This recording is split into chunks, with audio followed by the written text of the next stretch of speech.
America is thought to be a place of opportunity, but for some minorities, it can often seem like the opposite.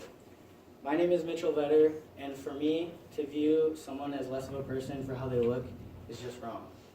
And my name is Noah Markin, and for me, having a Hispanic cousin in this world and listening to him talk about how hard it is to maintain a family and get actual life here in this world is very difficult to hear.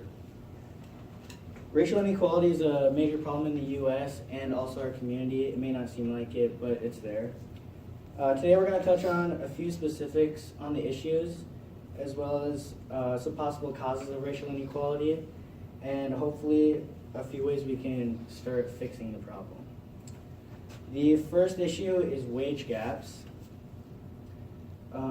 Wages are a big problem. They keep the low people poor, the poor people poor, and the rich people with all the power. According to a Pew Research Center, Asian men make the most per hour, followed by white males, and then females and all minorities make less.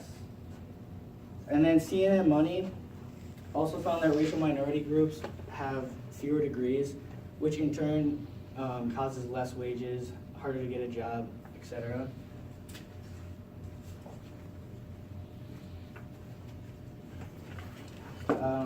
The wage gap also creates a bigger problem, creates bigger discrepancies in housing as well. A 2011 Fair Housing and Equal Opportunity article stated that 1 out of 5 Pacific Islanders or Asian Americans were treated less favorably than their white counterparts when searching for a home. A recent study from Chicago also found that blacks paid 46% more upon move-in, and Hispanics paid 79% more on move-in than whites.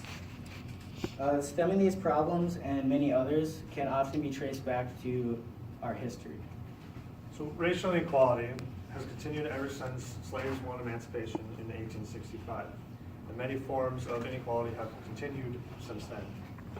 In fact, after the Civil War, in order to bind the nation's wounds and promote national unity, whites were conferred as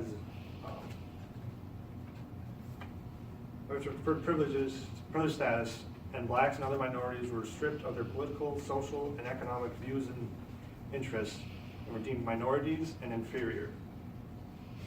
So for decades to follow, these minority groups were continued to be excluded from wealth and equal opportunity.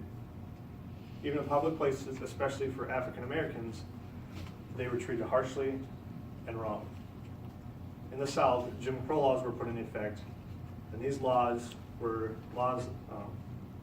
state and local laws that enforced racial segregation in the U.S. in the southern states. And these laws were continuously enacted until 1965, and even after they were removed, they were still enforced by people in public places such as schools, buses, and even bars and other places. And these laws taught young kids that segregation was the way to go, even though it was not. So the solution to this problem is not easy, and no one has the one right answer. So one way to enact change in this world is to get as much information out as possible and talk about this problem. Here at NSU, they often have multiple events throughout the year promoting diversity and equality. Back in February, as Black History Month, there were many workshops and open mic events where people could talk about what it is to be black here at NSU and having everyday struggles there. Coming up in April, there's also an event called Critical Conversations Diversity Conference, where they will touch on surrounding subjects and problems with diversity and other perspectives of this topic.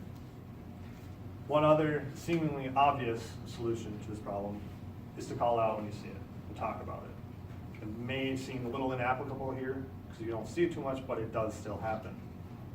So as we start going out into this world, problems will be more obvious to see, and it's still important to speak up when we see it and say it's wrong and fix it. So in order to start seeing these changes, we need to talk about it and let people know that it is possible, because it is. And in order for it to happen, it needs to start somewhere.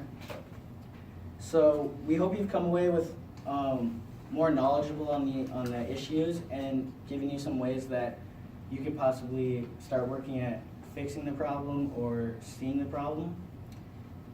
Because ultimately it does affect us all, especially since we're college students and we're going to be moving on into the real world where that's where it's going to be even more applicable than nowadays.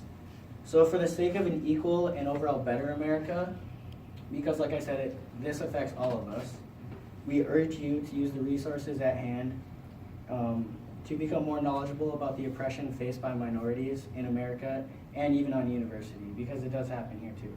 Thank you. Thank you.